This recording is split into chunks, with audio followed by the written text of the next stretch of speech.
Hey, it's Mark Lanier coming to you again from England with your video thought for the day. So over here, they measure things very differently. They have like kilometers and meters and things like that instead of feet and miles.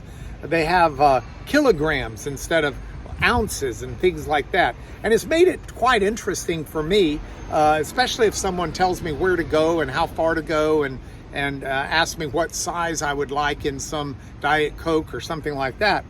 But I find it fascinating because measurements for us are arbitrary in some ways, but they need to be tied to something so we can understand them.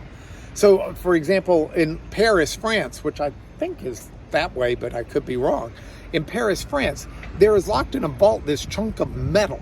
It's called Le Grand K, or the Grand K.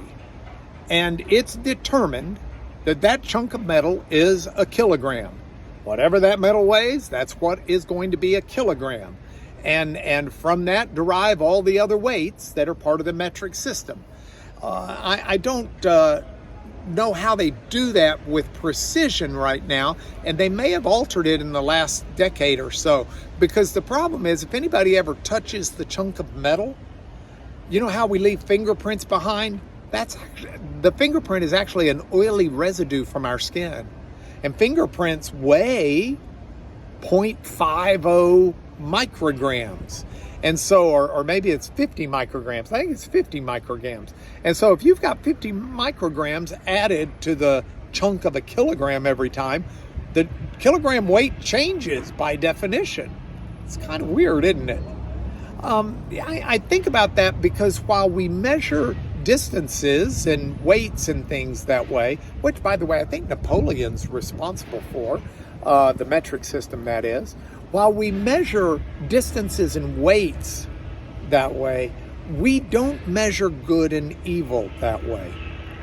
That doesn't mean that good and evil are reliant upon some other societal measurement. Good is not defined ultimately by what society votes as good. If that were true, Hitler's Third Reich would have been good morally, because the German people supported it, even though we know it was not ultimately good morally. So as Judeo-Christians, where do we get our understanding of good?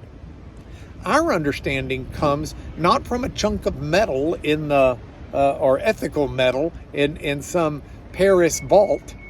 Our definition of good comes from the character and morality of a moral, ethical God. We look to Him. Whatever He says is good is good. So the God who is love tells us that love is good. The God who is just tells us justice is good. The God who does not lie tells us honesty and truth are good. That's what we learn by looking at God. And if we ever started comparing ourselves to anything less than the standard of God, then we might start thinking we're pretty good. But we know when we compare ourselves to the standard of God, we simply don't measure up on our own, and it should keep us humble in seeking His mercy. That's why the prophet Isaiah wrote in Isaiah chapter 64, verse 6, I think, that our righteous deeds before God are like polluted garments. Or as Jesus put it in Mark 10, somewhere around verse 18, He said, don't call any man good, for God alone is good. That ultimate goodness is something that's reflected only by the character of God. So today I'm going to be thinking about doing well and acting good, but I'm going to always remember that measurement's determined by the character and ethics of my God, not simply by society. And that's a good thing. Because society can come up with some pretty wacky things at times. If you doubt me at all, go to Finland. And when you get to Finland, you can go a peninsula away, and a peninsula is a measurement for distance. It's how far you can hear a dog bark, which, by the way, in Finland is just about 6.5 miles. And I'd rather think about that as a measurement than Porunkusama, and that the Sami people use even further north. That's the distance that a reindeer can go without urinating, which, if you really want to know, is just a little under 5 miles. So if someone gives you some directions this afternoon and tell you to go a Parinkusama before you turn right, I'd turn right about 4.75 miles, unless, of course, you have a reindeer with you, in which event you can tell. For the goodness of God, all we need to do is read our Bibles and understand His character. That's where I'm landing today. That's your video thought for the day. One more coming from England tomorrow, and then I head home. But that's it for today. God bless you.